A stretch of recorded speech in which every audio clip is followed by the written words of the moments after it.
అలా నేను విశేషరావు ప్రస్తుతం పెళ్లిళ్ళ సీజన్. బంగారం కొనాలని చెప్పి ప్రతి భారతీయ మహిళ అనుకుంటుంది. ఖచ్చితంగా బంగారం కొనంది పెళ్ళిళ్ళు చేయడానికి సెంటిమెంట్గా ఎవరు అంత అంగీకరించరు. ఖచ్చితంగా ఎంతో కొంత బంగారం కొనుక్కోవాలని చెప్పి తాహతకు తగిన విధంగా ప్రయత్నం చేస్తూ ఉంటారు. అయితే సాధారణంగా మాఘమాసం రాగానే బంగారం కొనుగోళ్లలో భారీ డిమాండ్ ఏర్పడుతుంది. విచిత్రమైనటువంటి పరిణామం ఈసారి 80% కొనుగోలు తగ్గిపోయింది. డిమాండ్ 80% తగ్గిపోయింది, కొనుగోళ్లు ఆగిపోయాయి. దానికి కారణం ఏంటంటే బంగారం రేటు గతంలో ఎప్పుడూ లేని విధంగా జీవితకాల గరిష్ట ధరకి వెళ్ళిపోయింది. గతంలో ఎప్పుడు లేదు. 10 గ్రాముల బంగారం 88,000కి వెళ్ళిపోయింది. ఇది లక్ష దిశగా వెళ్తుందని చెప్పేసి కొంతమంది అంటూ ఉంటే, వినియోగదారులు మాత్రం ఫోన్లు చేసి అడుగుతూ ఉన్నారు. షాపు ఓనర్స్ని, అలాగే బంగారం వ్యాపారంలో ఉన్నటువంటి వ్యాపారస్తుల్ని, ఆర్థిక నిపుణుల్ని, వీళ్ళని అడుగుతూ ఉన్నారు. ఫోన్లు చేసి అడుగుతున్నారు, కానీ కొనేదానికి ఎవరు షాపులకు రావట్లేదని చెప్పి షాపు యజమానులు చెప్తూ ఉన్నారు. ఎందుకనంటే బంగారం తగ్గుతుందేమో అనేటువంటి ఒక ఆశ. దానికి ఇప్పుడున్నటువంటి వాణిజ్య యుద్ధం కారణం అని అంటున్నారు. ఎవరు ఈ వాణిజ్య యుద్ధానికి తెరలేపారంటే అమెరికా అధ్యక్షుడు ట్రంప్. అమెరికా అధ్యక్షుడిగా ట్రంప్ బాధ్యతలు స్వీకరించిన తర్వాత ఆయన తీసుకున్నటువంటి నిర్ణయాలకి మన దేశంలో బంగారం పెరుగుదలకు ఏంటి సంబంధం అని అనుకోవచ్చు. ఆయన అధ్యక్ష పదవులు స్వీకరించిన తర్వాత దిగుమతి సుంకాలని పెంచారు. అమెరికాలో ప్రోడక్ట్స్ ఏవైతే ఉన్నాయో ఆ ప్రోడక్ట్స్ అన్నిటికీ దిగుమతి సుంకాలను ఆయన పెంచుకున్నాడు. ప్రతిగా ఆయా దేశాలు కూడా అమెరికాకు సంబంధించినటువంటి వస్తువుల మీద కూడా దిగుమతి సుంకాలని పెంచేసుకున్నారు. దీంతో వాణిజ్య యుద్ధం స్టార్ట్ అయింది. ఈ వాణిజ్య యుద్ధం స్టార్ట్ అయినప్పుడు ప్రధానంగా దిగుమతి చేసుకునేటువంటి వస్తువుల్లో బంగారం ఎక్కువగా ఉంది ఇండియాలో. దానికి తగ్గట్టు ఈ బంగారం కొనుగోళ్ళని డాలర్లో చేస్తారు. ఈ దిగుమతి చేసుకున్నటువంటి బంగారాన్ని మొత్తాన్ని కూడా డాలర్లో పే చేయాలి. ట్రంప్ తీసుకున్నటువంటి నిర్ణయాల కారణంగా డాలర్ రేటు బలపడింది రూపాయితో పోల్చుకుంటే. ఇవాళ డాలరు రోజు రోజుకి పెరుగుతుంది. అది ఎంత పెరిగితే బంగారం రేటు అంత పెరుగుతుంది. అంటే రూపాయి రేటు ఎంత తగ్గితే బంగారం రేటు అంత పెరుగుతుంది అన్నమాట. ఇది అమెరికా తీసుకునేటువంటి నిర్ణయం మీద ఆధారపడి ఉంటుంది. మోడీ అమెరికా వెళ్ళున్నారు. ట్రంప్ తోటి ఆయన భేటీ అయ్యారు. ఈ సందర్భంగా ఇరు దేశాల మధ్య ఉండేటువంటి ద్వైపాక్షిక సంబంధాలు, వాణిజ్యపరమైనటువంటి ద్వైపాక్షిక సంబంధాలు కానీ, రక్షణపరమైనటువంటి ద్వైపాక్షిక సంబంధాలు కానీ, లేదా సాంకేతికపరమైనటువంటి ద్వైపాక్షిక సంబంధాలు కానీ, వీటన్నిటి మీద మాట్లాడుకుంటున్నారు.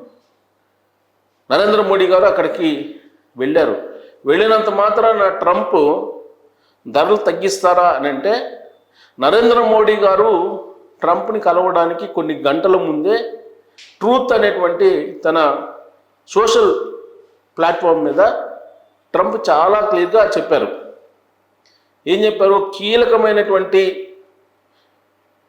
ఒక అంశాన్ని ఖచ్చితంగా వెల్లడించగలను సుంకాల విషయంలో అనేది. అంటే భారత్ మీద సుంకాలు మిగతా దేశాలకు ఏ విధంగా అయితే సుంకాలు ఉన్నాయో ఖచ్చితంగా భారతదేశం మీద కూడా ఉంటాయి అని చెప్పేసి ఆయన క్లియర్గా చెప్పారు. అందుకే మేక్ అమెరికా గ్రేట్ అగైన్ అనేటువంటి ఒక నినాదం తీసుకున్నారు ట్రంప్. దాన్ని మస్క్ వినిపిస్తున్నారు. తర్వాత జాతీయ భద్రతా సలహాదారుగా ఉన్నటువంటి తులసి గబార్డ్ ఆవిడ కూడా అదే చెప్తున్నారు. Make America great again, first America, ఇలాంటి నినాదాలు అక్కడ వినిపిస్తున్నాయి. దీంతో భారతదేశం అని కాదు, మెక్సికో అని కాదు, కెనడా అని కాదు, యూకే అని కాదు, రష్యా అని కాదు, చైనా అని కాదు, అన్ని దేశాలని ఒకటిగానే చూస్తూ ఉంది అమెరికా. దాంతో వాణిజ్యం పెరిగింది. దానికి తగ్గట్టు బ్రెజిల్, ఇండియా, చైనా ఈ మూడిటి వల్ల అమెరికా డాలర్ బలహీనపడుతుంది అనేటువంటి ఒక ఒపీనియన్ తోటి ట్రంప్ ఉన్నాడు.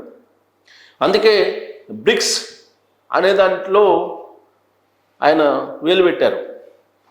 ఖచ్చితంగా డాలర్ ద్వారానే మీరు వాణిజ్యాన్ని నెరపాలి అనేటువంటి ఒక కండిషన్ని నరేంద్ర మోడీ గారికి పెట్టారు తాజా భేటీలో అనేది సమాచారం. బ్రిక్స్ ఏర్పాటైంది. చైనా, బ్రెజిల్, ఈ కంట్రీస్ తోటి ఒక 7 కంట్రీస్ తోటి కలిసి బ్రిక్స్ ఏర్పాటు చేసింది. ఈ 7 కంట్రీలకు సంబంధించి ఎగుమతుల్లో దిగుమతుల్లో ఆయా దేశాలకు సంబంధించిన కరెన్సీలను వాడుకుంటూ ఉన్నారు. అలా కుదరదని చెప్పేసి ట్రంప్ ఆంక్షలు పెడుతూ ఉన్నారు. అందుకే ఇప్పుడు డాలర్ బలపడుతూ ఉంది. దాని కారణంగానే ఇప్పుడు బంగారం రోజు రోజుకి పెరుగుతోంది. గత 45 రోజుల్లో కనుక తీస్తే, అంటే ఈ ఏడాది ఆరంభాన్ని కనుక చూస్తే 10% పెరిగింది, గతంలో ఎప్పుడూ లేని విధంగా. గత ఏడాది మొత్తం చూసుకుంటే 20% పెరిగింది. సో ఈ డేటాని చెప్తూ ఉన్నారు. ఇప్పుడు విదేశాల నుంచి దిగుమతి చేసుకునేటువంటి స్టీల్ కానీ అల్యూమినియం మీద కానీ 25% సుంకాన్ని విధిస్తామని చెప్పి ట్రంప్ చాలా కరాఖండిగా నరేంద్ర మోడీ గారికి చెప్పేశారు. దాంతో మిగిలినటువంటి మెటల్స్ ఏవైతే ఉన్నాయో వాటికి కూడా ఖచ్చితంగా సుంకాన్ని విధిస్తారని చెప్పి నిర్ధారించుకొని ఇప్పుడు 88,500 రూపాయలకి బంగారం రేట్ వెళ్ళింది తాజాగా. ఎందుకంటే మెటల్ కాబట్టి, బంగారం కూడా ఒక మెటల్.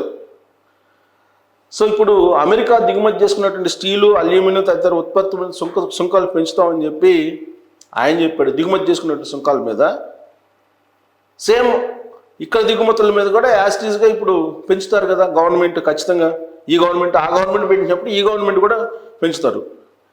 సో ఫారెక్స్ మార్కెట్లో యుఎస్ డాలర్తో పోలిస్తే రూపాయి మరింత బలహీనపడింది. ఒక్కరోజే 99.9% స్వచ్ఛత గల బంగారం తులం 2,430 రూపాయలు పెరిగింది. ఇది 10 గ్రాములకు వచ్చేసి 88,500.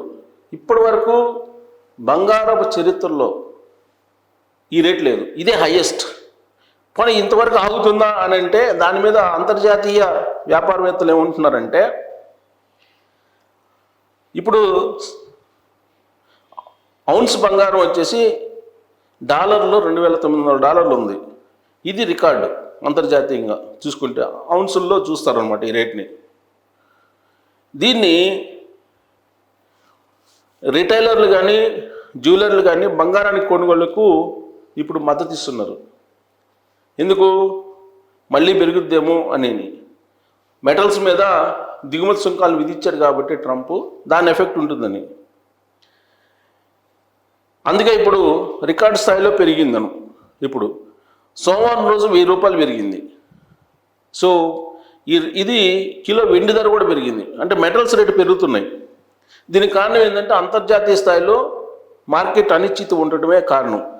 జనరల్గా దీన్ని ఒక సేఫెస్ట్ పెట్టుబడిగా భావిస్తూ ఉంటారు బంగారాన్ని. అందుకే దేశాలు పోటీపడి కొనుగోలు చేస్తున్నాయి ప్రపంచవ్యాప్తంగా, ధర పెరిగిపోతుందేమోనని. దాని కారణంగా బంగారం రేటు ఇప్పుడు పెరుగుతూ ఉంది. ఇక రాబోయేటువంటి రోజుల్లో ఏ విధంగా ఉంటుంది అనే దాని మీద కూడా ఇచ్చారు. గ్లోబల్ మార్కెట్లో ఇప్పుడు ఉన్నటువంటి దానికంటే కూడా రాబోయేటువంటి రోజుల్లో ఇంకా పెరుగుతుందేమో అనేది వినిపిస్తుంది. అంతర్జాతీయంగా కామెక్స్ గోల్డ్ ఫ్యూచర్స్లో ఔన్స్ బంగారం ధర $45 ఉంది. ఇది గరిష్టం. ఆసియా మార్కెట్లో సిల్వర్ ధర వచ్చేసి $32.7 ఉంది. ఇది 1% పెరిగింది. అంటే మెటల్ రేట్లు పెరుగుతూ ఉన్నాయి. దీనికి కారణం ఏంటంటే ట్రంప్ తీసుకున్నటువంటి నిర్ణయాలు. మెటల్ రేట్లు అక్కడ దిగుమతుల మీద 25% పెంచారు కాబట్టి ఖచ్చితంగా వాళ్ళ ప్రొడక్ట్స్ మీద ఖచ్చితంగా ఇక్కడ ఉన్నటువంటి ప్రభుత్వం కూడా దిగుమతి సుంకాలు విధిస్తుంది. దాంతో ప్రపంచ దేశాల్లో ఉన్నటువంటి అనిశ్చితి ఏదైతే ఉందో ఈ అనిశ్చితి కారణంగా బంగారం రేట్లు పెరగడానికి కారణం ఏంటంటే దేశాలు కొనుగోలు చేస్తున్నాయి కానీ వినియోగదారులు కొనుగోలు చేయట్లా. ఇప్పుడు భారతదేశం తీసుకుంటే భారతదేశం ఏమో కొనుగోలు చేస్తుంది, కానీ భారతదేశానికి సంబంధించిన ఆర్బీఐ, కానీ వినియోగదారులు కొనుగోలు చేయడానికి ధైర్యం చేయట్లా. బట్ భారతదేశం సంబంధించిన ఆర్బీఐ ఎలా కొనుగోలు చేయాలని చెప్పి తొందరపడి కొనుగోలు చేస్తుందో మిగిలిన దేశాలకు కూడా అదే తరహాలో ఆయా దేశాల యొక్క బ్యాంకులు కూడా బంగారాన్ని కొనుగోలు చేయడానికి పోటీ పడ్డాయి. దీంతో అంతర్జాతీయంగా పెరిగిపోయింది బంగారం యొక్క డిమాండ్. దాని ఫలితంగా రేట్లు పెరుగుతూ ఉన్నాయి. వినియోగదారులు మాత్రం కొనుగోలు చేయట్లేదు. 80% కొనుగోలు తగ్గిపోయాయంటే ఎంత భారీగా తగ్గిపోయాయి అనేది అర్థం చేసుకోవచ్చు. దీంతో ఈవెన్ షాప్ రిటైలర్స్ కూడా అసలు మార్కెట్ పడిపోవడానికి అంతర్జాతీయ మార్కెట్లో అనిశ్చితి అని చెప్పి చెప్తున్నారు, కానీ రాబోయేటువంటి రోజుల్లో ఈ బంగారం ధర ఇలానే పెరుగుతుందా లేదంటే ఒక్కసారిగా పడిపోయేటువంటి అవకాశం ఉందా అనే దాని మీద ఒక పెద్ద చర్చ జరుగుతుంది. అంతర్జాతీయంగా ఉండేటువంటి నిపుణులకు కూడా అర్థం కావట్లా. ట్రంప్ తీసుకున్న నిర్ణయాలు ఎప్పుడు ఎలా ఉంటాయి అర్థం కాదు కాబట్టి ఆయన ఇప్పుడు స్పీడ్గా ఉన్నాడు. ఇంతే స్పీడు ఒక 2-3 నెలలు పోతే ఉండకపోవచ్చు. దాన్ని మళ్ళీ వెనక్కి తీసుకునేటువంటి అవకాశం కూడా ఉంది. అప్పుడు ఒక్కసారిగా పడిపోయేటువంటి అవకాశం ఉంది. దాంతో ఫోన్లు చేసి వినియోగదారులు అడుగుతున్నప్పటికీ క్లారిటీగా పెరుగుతుందని కానీ లేదా క్లారిటీగా తగ్గుతుందని కానీ చెప్పలేనటువంటి పరిస్థితిలో ఉన్నారు. దీని అంతటికి కారణం ఏంటంటే అమెరికా అధ్యక్షుడిగా ట్రంప్ కావడం.